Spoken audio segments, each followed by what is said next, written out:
Ya Bapak Ibu Saudara, dari Ibu Munte tadi kita sudah mendengarkan firman Tuhan, bahwasanya sejak awalnya Tuhan menciptakan kita, Tuhan menciptakan manusia itu segambar dengan Tuhan. Amen.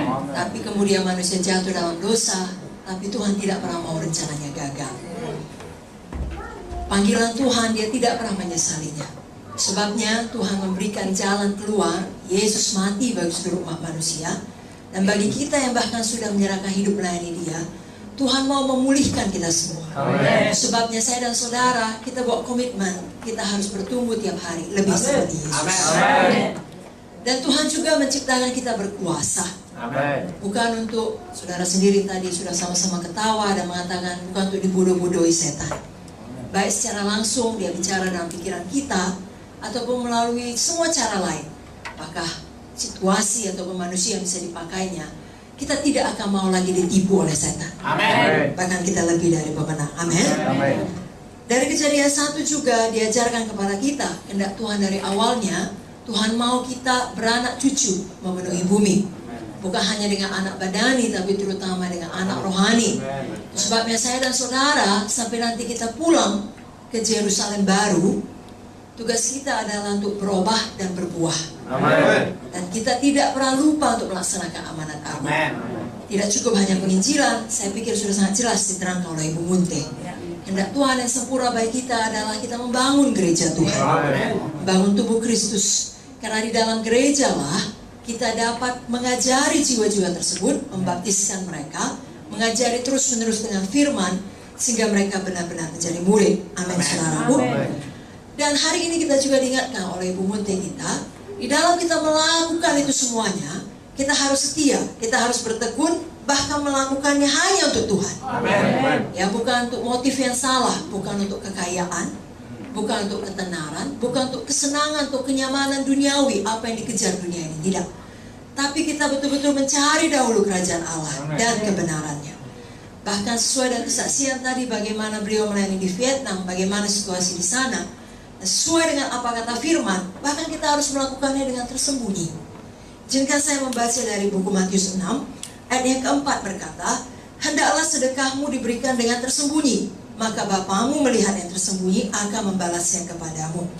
Dalam ayat 6, jika engkau berdoa, masuklah ke dalam kamarmu, tutuplah pintu, berdoalah kepada Bapamu yang ada di tempat tersembunyi, maka Bapamu melihat yang tersembunyi akan membalasnya kepadamu. Jadi beda sekali dengan cara dunia. Tetapi cara sorga, ya saudaraku, memang ajaiblah cara Tuhan. Amen. Ya, katanya kalau mau kaya memberi. Ini juga harus melakukan semua dengan tersembunyi. Amen. Manakah yang kita lakukan? Apakah yang kita pilih? Masing-masing kita yang menjawabnya. Tapi firman mengatakan, bahkan ayat di bawahnya tadi, memberi dengan tersembunyi, berdoa dengan tersembunyi. 17-18 Matius 6, apabila engkau berpuasa, minyakilah kepalamu dan cucilah mukamu, supaya jangan dilihat oleh orang bahwa engkau sedang berpuasa, melainkan hanya oleh Bapamu yang ada di tempat tersembunyi. Maka Bapamu yang melihat yang tersembunyi akan membalasnya kepadamu. Karena pada hari ini Roh Kudus mengingatkan kita supaya semua yang kita lakukan dasarnya betul untuk Tuhan. Amin. Hanya untuk Tuhan. Amin. Hari ini sudah sangat jelas pada prakteknya dijelaskan Ibu Munte, bagaimana kita fokuslah kiranya untuk mengadakan KKR 3 kali di dalam setahun. Amin. Amin. Dan fokus untuk memuridkan jiwa setelah KKR tersebut. Amin. Bukan soal banyaknya jumlah yang bisa diumumkan, tidak. Tapi betul-betul pribadi lepas pribadi. Satu pun jadi, tapi betul-betul jadi. Amin. Ya, dan bagaimana kita diajari untuk fokus membesarkan kerajaan sorga dengan membuka daerah-daerah baru bagi Tuhan. Amin. Lalu dalam mengerjakan semuanya itu, kita lakukan di dalam kasih. Amen. Karena kita tidak mau semua pekerjaan kita, pelayanan kita sia-sia, terbakar di dalam api. Dan Galatia 5 ayat 6 berkata, iman yang bekerja oleh kasih. Saudaraku, tanpa iman kita tidak dapat berkenan kepada Tuhan. Tapi iman dan kasih berjalan bersama-sama. Amin. Melakukan semua firman ini, khususnya di tengah-tengah persoalan, saudara perlu iman. Amin. Dan iman yang diperlukan, khususnya bagi saudara yang sudah lama melayani Tuhan, bukan merupakan iman untuk jalan keluar yang instan saja. Kalau jiwa baru itu ya, iman sembuh cepat, just like gitu. Saya nggak mau dioperasi, tolong ini tumor lenyap. Dan oleh rahmat Tuhan, kerap kali itu terjadi memang. Tetapi seiring dengan pertumbuhan rohani seseorang, iman yang kita bicarakan bukan hanya iman yang seperti itu, tapi ketekunan iman. Ya, satu iman yang tetap percaya kepada firman Tuhan, di mana kita yakin betul bahwasanya Tuhan yang memegang kendali. Dan segala sesuatu yang kita harapkan untuk terjadi tidak harus terjadi sesuai dengan timetable kita. Saudara bukan Tuhan, Tuhan adalah Tuhan. Dia yang memegang deadline, bukan saudara lagi yang memegang deadline. Bagian kita adalah melakukan seperti apa yang diajarkan Ibu Muti tadi. Kita lakukan dan kita tekun melakukannya. Kita bertekun melayani dan bertekun beriman. Ya, terakhir kali saya bicara mengenai iman Kaleb. Bukan untuk 1 tahun, bukan untuk 2 tahun, tapi 40 tahun lebih. Tepatnya 45 tahun.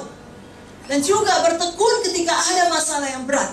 Karena semua kita tetap punya masalah. Ibu Muti tadi bilang, saudara datang dari sidang yang berbeda, sudah memiliki tempat pelayanan yang berbeda, masalahnya juga berbeda. Tetapi jalan keluarnya tetap sama, Yesus. Iman kepada Yesus dan kepada firman-Nya. Amin. Izinkan saya mengingatkan saudara, sebenarnya Ibu Muti yang menyampaikan firman ini di Medan, mengenai iman perempuan Sunem. Apakah jawaban perempuan itu ketika ditanya? All is well. Semuanya baik. Padahal semuanya tidak baik. Tapi dia tahu kepada siapa dia harus bicara. Ya, walau Gehazi namanya tetap hamba Tuhan, hamba dari Elisa, perempuan ini punya sense. Ini orang tidak bisa menolong saya. Dan memang terbukti Gehazi gila uang. Ya, bukan hamba Tuhan sebenarnya. Tapi dia tidak membilang kepada siapa-siapa dan juga tidak mau bersandar pada Gehazi. Itu sebabnya ketika ditanya, yang oleh katanya hamba Tuhan pun, apa masalahmu? Tidak ada, all is well. Dia datang pada representatifnya Tuhan sendiri, kepada Elisa. Kalau kita zaman sekarang ini, kita datang langsung kepada Tuhan. Sebabnya, walaupun semua tidak baik, tapi dia pilih hidup dengan iman. Kita sama-sama tahu, kemarin di KKR juga diberitakan, saudara sendiri memberitakan, iman datang dari pendengaran firman Kristus. Maaf saudaraku, bukan dari kata mutiara, bukan dari kata motivasi, walaupun itu sangat baik, tapi dari firman. Hanya dari firman.